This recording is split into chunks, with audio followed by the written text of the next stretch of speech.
Many channels are discussing current events with Catherine Joy. I have some videos in the works. However, as I returned from my USB port charge, I was suggested this gem of a stream. Let us time travel cat back to roughly 1 year ago. You will be quite unsurprised by the hypocrisy. Let's have a look. Hey everyone, how are you guys? I am so tired. And I am still gonna do this even though I'm feeling like garbage, but I was like, you know what? Since we're gonna answer some personal questions and some not so personal questions, I'm gonna just get comfy cozy and be who I am when I'm not online. When you are not online, you appear to be a low-budget Broadway leading role in Rocky Horror Picture Show. Interesting. So here I am in my sweatshirt from when I was coaching tennis and with a red nose, and this is me, so yay, okay? So this logo is strikingly similar to Rogers Tennis in Queensland, Australia. However, there is a Rogers Tennis with a completely different logo in Minnesota. Yet, it states that they only provide top instructors who are correctly certified with these associations. And, never mind. We haven't done a Q&A in a while. If you are new to my channel, I've done a lot of them. I've answered a lot of the same questions, and I've got some dupes here from some other ones. I asked for some questions that were different this time, more, just unique. Sometimes I think people are afraid to ask questions, and so they stay very high level, but that's fine. I simply cannot imagine why. This poor bird simply asked you about your preferred items at a cosmetic shop. You weirdo. Christmas, please stop asking personal questions. I don't want to answer personal questions.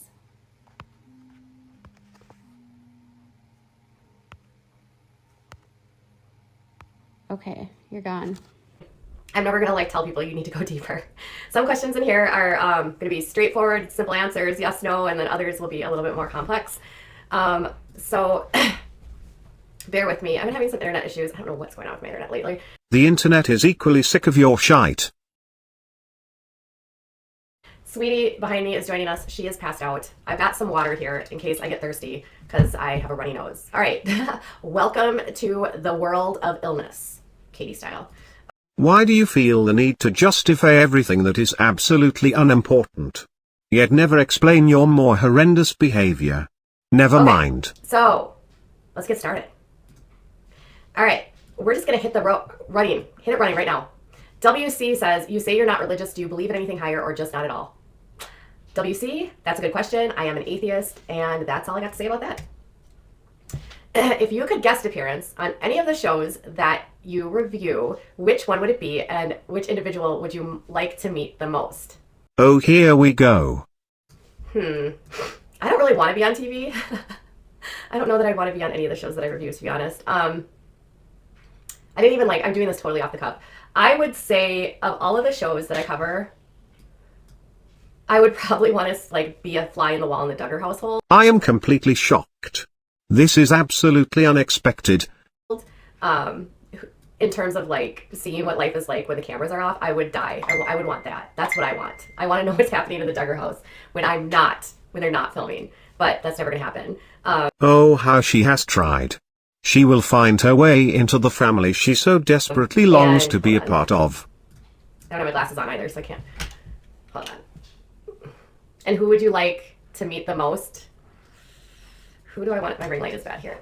Who do I want to meet the most? I wish the ring light wouldn't go right in my eyes.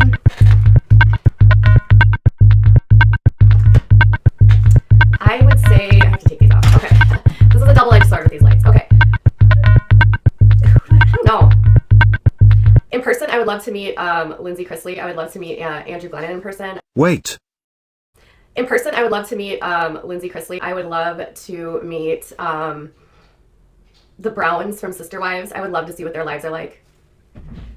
I'm going to have to blow these up. These are way too small. Okay. I always found the fundies somewhat creepy when Jeps, Gothard, and Josh were all on TV screens weekly, were exposed. It just solidified my feelings. I wonder if he meant the Jeffs. Or is it just too cringeworthy? So glad we were able to share the train wrecks, and I might not view. Do you ever find any of it just too cringeworthy? Well, I'm not watching these shows for wholesome family values. If you're in the cult and you try to speak out, they silence you and they don't take you seriously.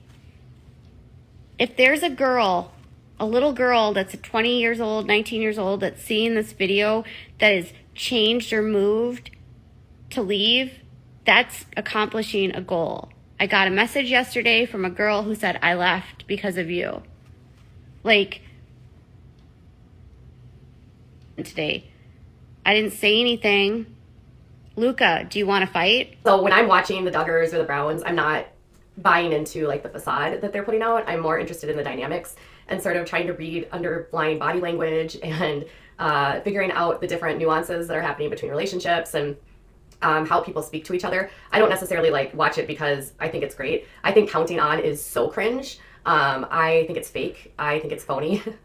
I have a hard time watching it, to be honest, but I do for you guys. And then Sister Wives is another one where I'm just like, oh God, this is so ugh. But I keep watching it, and it's not just like that, just because I feel like they're lying. Wait, I thought you followed these people because of their dangerous cult. Do I see any of the other kids moving away from it? Anything's possible. I just don't know who. You know, like a lot of them are still super young, and then even the ones that are newly into adulthood still haven't really experienced much adulthood on their own yet. So they're still young. More than Jill's gonna end up leaving. I can say that much. I feel that much. Wait. I thought you have followed these families for many years and collected many inside sources. Is it difficult to find new content on a daily basis? Seems like it would be, Sam asks. That's a good question, Sam. When I'm sick, it's very hard because I'm tired and it's hard to feel imaginative and creative. You do not really speak on anything other than the Duggars and Browns. How long have you been sick? It takes me some time to find stories that interest me that I think will also interest you, and then to also put together content and a quality that I think is actually going to do well with views. So good God. The entire fucking thing vanished. Let's look again.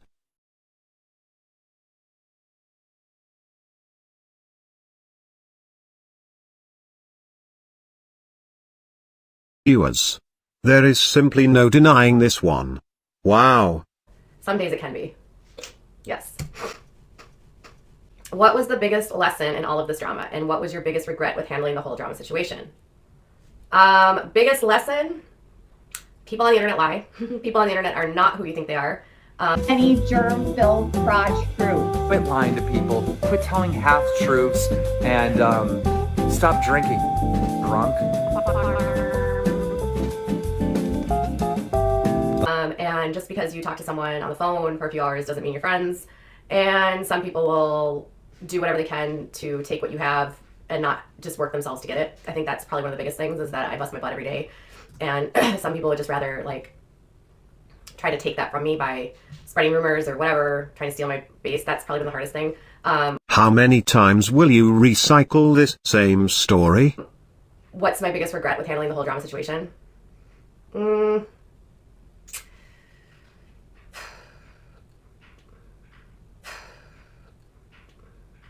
Have you ever taken the Myers-Briggs personality test or the Enneagram test? I've taken Myers-Briggs. I am an INFP, and I don't even remember what that is. And I have not done the Enneagram test. So I'm an introvert, intuitive, feeling, and perceptive, right? Is that it? Yeah, okay. Talking about an unrelated topic, it just comes off as rude. It's kind of like when you're in school and the teacher's talking and then you're talking about the rock concert you were at and you're like, that has nothing to do with what the person... Like, fuck off, Lizzie. Who else wants to get blocked? What would your advice be to someone who has a channel and gets targeted like you were?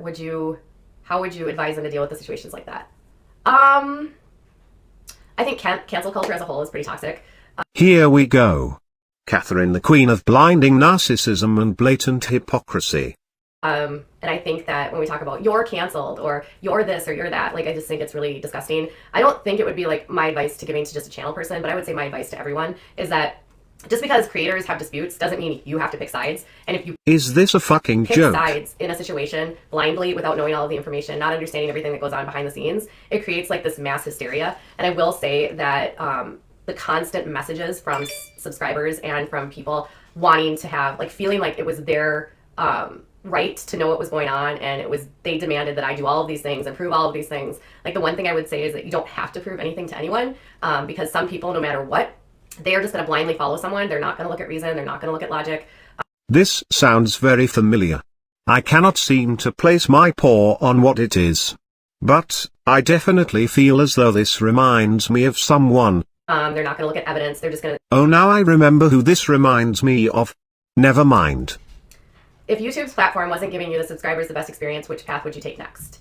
I was a writer, and I was at a website called Pathios for over a year, and that was not giving my readers and my fans that watched me or read me the best experience. And Are you sure it wasn't you who was the problem? it wasn't giving me the best experience for pay, so I moved to YouTube. But I'm always open to different platforms. I am not a YouTube creator specifically. I think of myself as, without a crystal ball, Katie Joy. So whatever the medium is, I go to. And I don't have a specific, like, I have to do this medium. It's whatever I find at the time, and that's kind of how I go with things. Translation. With your interest in cults and the popularity of serial killer documentaries, do you have a favorite serial killer? That's just a weird question, Luke. I mean, I guess people get into serial killers. I don't. My husband reads a couple books about them. I don't think that saying favorite is like I can't classify favorite and someone that does things that are bad as, like, it just doesn't compute in my head. But I will say, like, fascinating. Maybe Jeffrey Dahmer, just because he was local to me, or even like BTK because of how he taunted the media. It was BTK, not ATK. And he operated in Kansas. Wow. You even find ways to insert yourself here. Never mind. Okay. Epic Miss Eric Epic says, I love watching you, and your channel sticks out from the other ones I watch. Not a ton, just a few. My question would be, what is your process? An example, you have new vids or something about 2 or 3 topics you follow. What is your process in choosing a topic and or how you choose what to upload and when and the order you'd like to see them in? I'm in no way a YouTuber, but I am. Okay, I don't really have like a process that I like have a board for. I don't have just 2 or 3 topics either. I would get bored if my whole channel was 2 or 3 topics.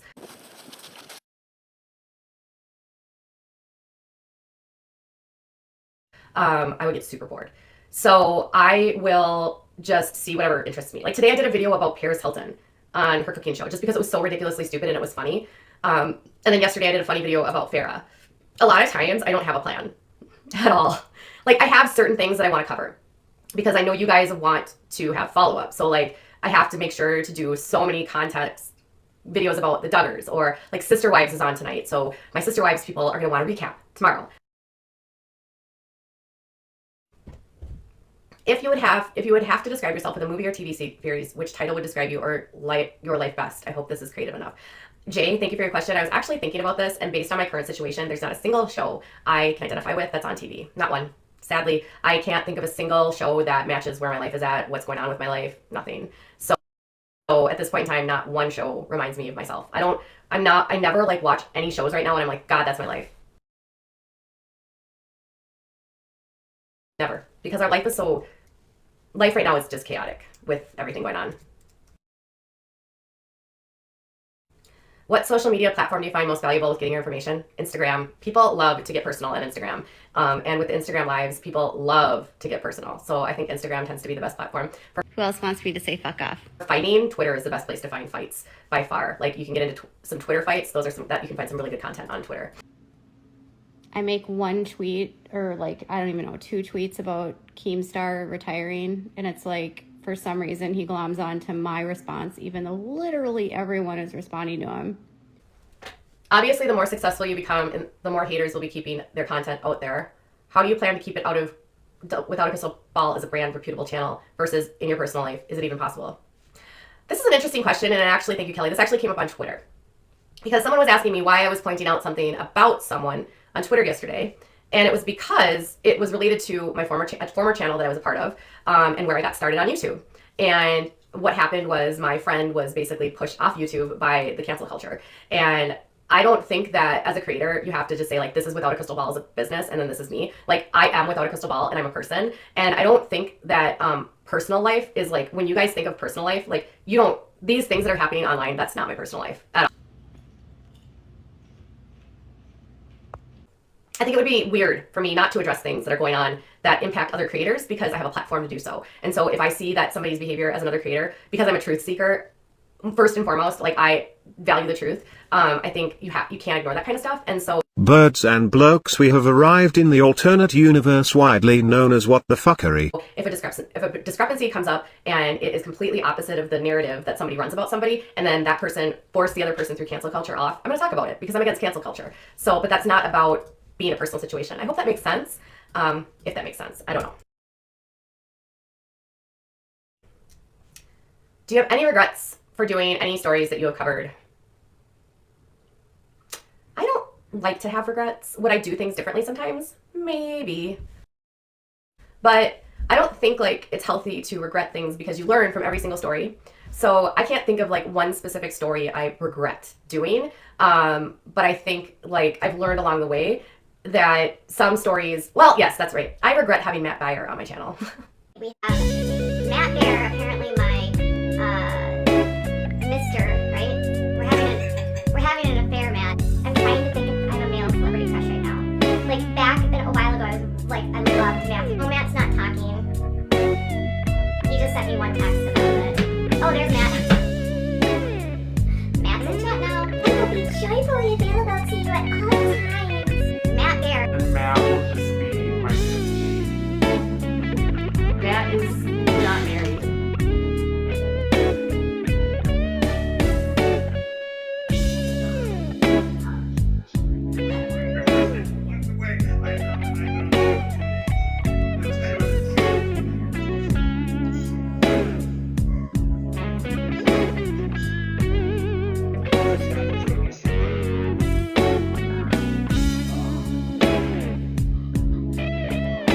The fact that this is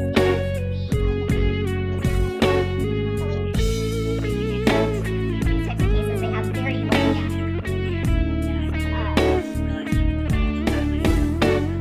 few months, and the last. Is that it? Yeah. If I would have done it differently, I would have just like followed my gut instinct from the beginning and been like, he's a lying McLyerson and he's a con man. But you know, I let him have a voice, I let him use my platform, and I regret that every day. So I do regret that, and I regret that he took advantage of people, and I regret that he got in the middle of other like channels, and I regret the messes that he's made in so many people's lives. But I am a kind of a glasses half full kind of person. I always see the best in people, and so sadly, that kind of stuff will still happen.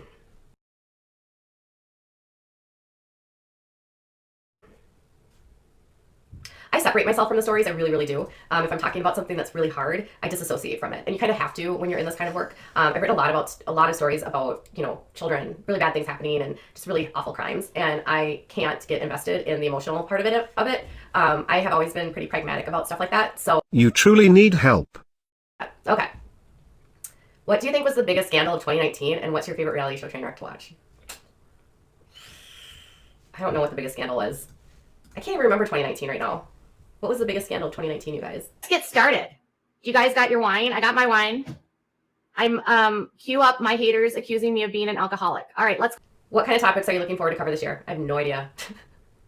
I have no clue. Well, okay, so when I've been sick, I've been watching a lot of stuff on the the Independent Fundamental Baptists and like Hepzibah House and these like horrible boarding schools that these fundy Baptists send their kids to. And so I'm interested in covering more of that kind of stuff.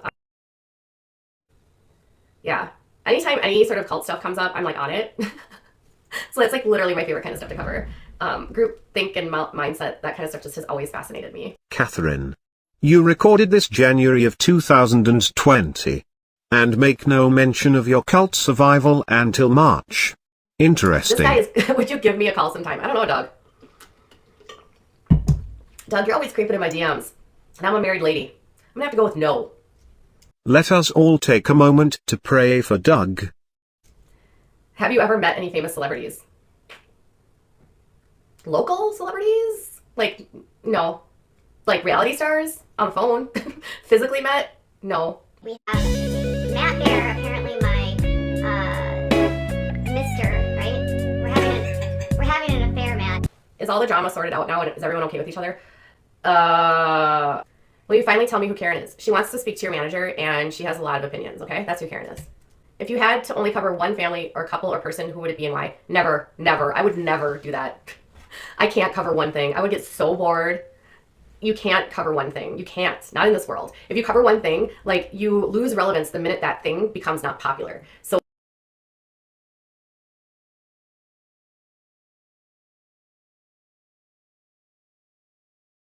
besides fundies, what else is your favorite topic to cover?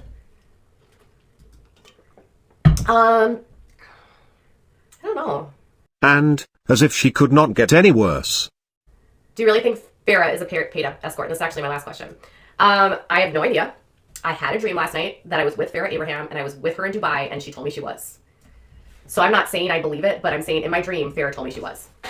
Does that mean it's true? I have no idea. But in my dream, Farrah told me she was. She finally revealed her sources. So maybe Farrah is.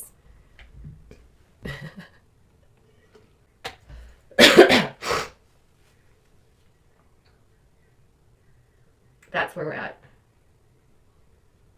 Christian Schaefer, I think I answered your question. You'll have to go back and reread it.